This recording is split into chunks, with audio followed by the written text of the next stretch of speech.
Thank you very much for inviting me to this e-conference. I'm humbled by this opportunity to share my thoughts on how the craft sector may be able to build greater resilience in the post-COVID world. The full paper for this presentation is available for all to review, and thus, because of the limited time given, I'm just going to highlight a few pertinent issues.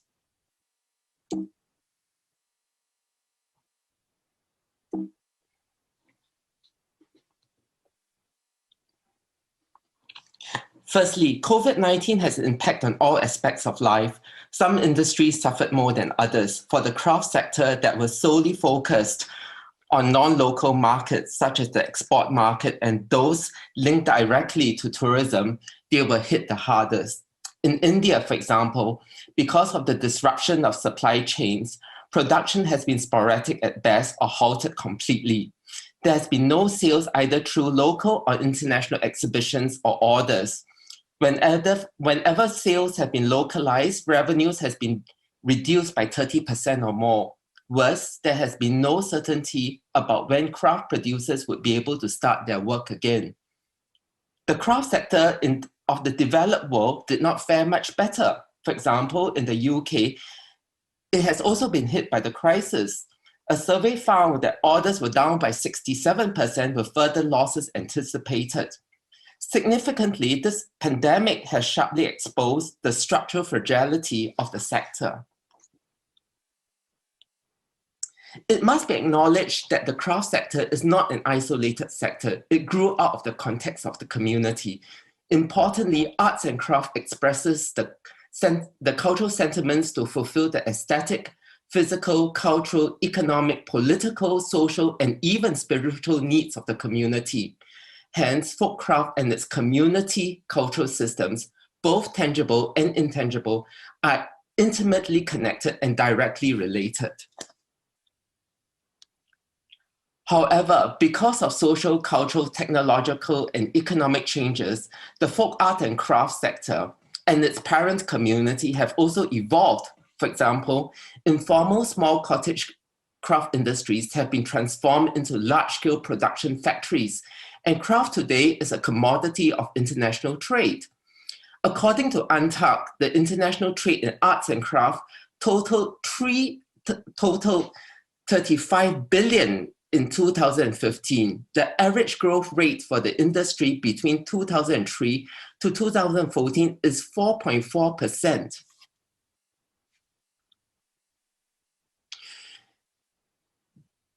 As folk art and craft are the community's form of expression, it is also intrinsically linked to the tourism industry. For example, whenever we travel, one of the things that we always do is to buy locally made arts and craft as a form of souvenirs to remind ourselves of our experiences and journeys in foreign land. Thus, when COVID hit, things fall apart, the center cannot hold. More so when the craft sector is so intrinsically linked to the export market and tourism. Because, for example, because of the infectious nature of the disease, countries have closed their borders. Travel of every kind has been discouraged. It can be said that when the tourism industry catches a cold, the craft industry develops pneumonia. Quoting the European Commission's Culture and Creative Framework, it says that culture and creative sector operate within ecosystems. At the heart of this ecosystem approach is the idea that culture and creative sectors work in an intertwined way with different sectors adjacent to their own or with completely different sectors, and also in a cross-sectorial way. It is within this model that this paper expounds and proposes that in order to build greater resilience for the craft sector to mitigate against future crises, it is imperative to strengthen the linkages of the craft products, not only with other sectors, but within the cultural system that it was initially made for. Furthermore, beyond approaching the community as stewards of safeguarding the craft practices, the community should also serve as primary consumers of the craft products and services. Thus, central to this paper is the suggestion that the primary context for folk arts and craft is the local community to fulfill the local community needs. while also reinstating the authenticity and the integrity of the product.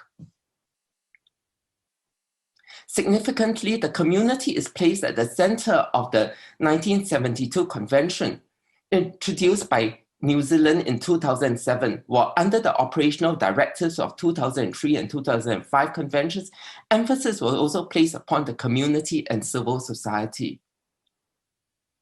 This paper will examine 2 case studies where the linkages to the community's cultural system has strengthened the resilience of the craft sector.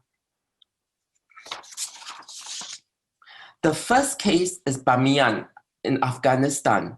The province of Bamiyan is located in the central Afghanistan region, approximately about 240 kilometers northeast of Kabul. The most famous aspect of Bamiyan was its standing Buddhas, a World Heritage Site, which was tragically destroyed by the Taliban in 2001. You can see the niche of the Buddha here.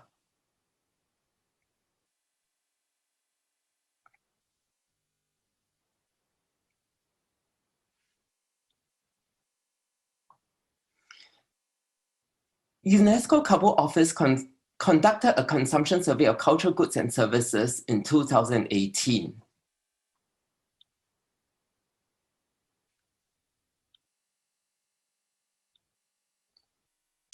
Because of the unstable and volatile situation of Afghanistan, the valley is virtually isolated.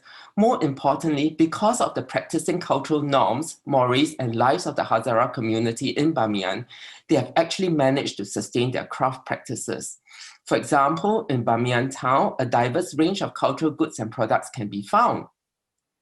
Examples of cultural goods and products included the traditional embroidered garments, as you can see here. Textile craft also included,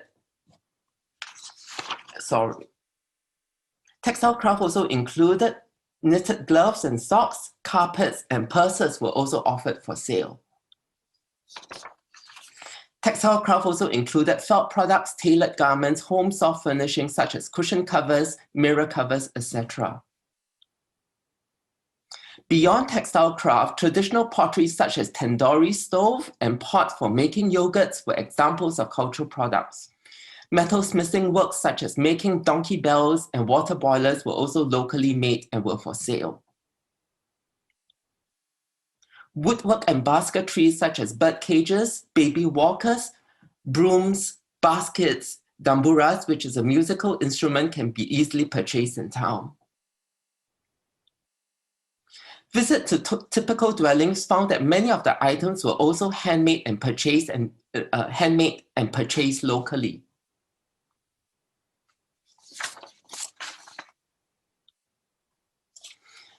Explaining the health and wealth of the craft sector, one of the interviewees explained and gave an example of how the Hazara cultural practice has supported the sustainability of the craft sector. He says, at any Hazara wedding ceremony, the bride and groom would need to wear traditional clothes. These would need to be purchased locally because it was not possible to import these garments from elsewhere, as we all know of the ongoing political and economic instability of Afghanistan. Importantly, other ethnic craft makers, such as the Pashtun, would not be able to fulfill the needs of the Hazara cultural requirements. Therefore, it has been the observation of Hazara wedding customs by the community that have actually sustained the livelihoods of embroiders and tailors from Bamiyan. Furthermore, marriage and weddings are important milestones that are marked and celebrated by the community, regardless of external circumstances. Same for their love for music and cooking traditional Afghanistan food that has maintained the production of traditional stove.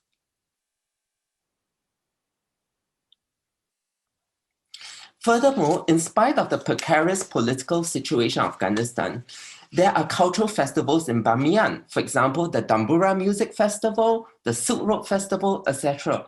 All these contribute to the sustainability of the craft sector in the valley. Beyond the cultural practices of the Hazara community in Bamiyan, most of the raw materials needed for the craft sector have also been sourced locally. For example, wool has been required to make mattresses, felt fabrics, carpets, and textiles are all obtained within the province. Many have responded that my proposition is to turn back the clock and adopt an isolationist and protectionist perspective to strengthen the craft sector. Yes, Bamiyan is isolated from the rest of the country, and thus the community has no choice but to produce their own products. Thus, utilitarian products with little cultural values are made. However, I would also argue that the products of high cultural value, it is the linkage of the craft to the cultural lives and the norms of observations of cultural norms that has been the necessary condition to sustain craft practices.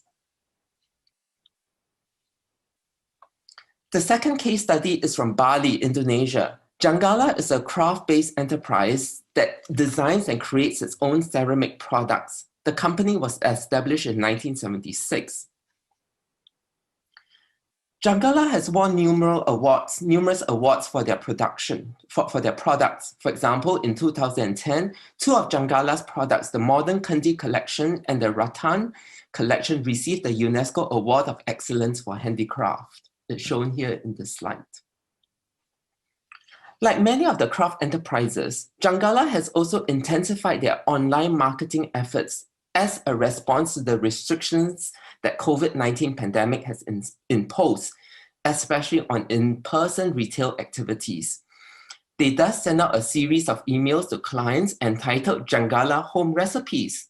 These recipes listed specific ingredients, quantities, and instructions on how to cook the dishes.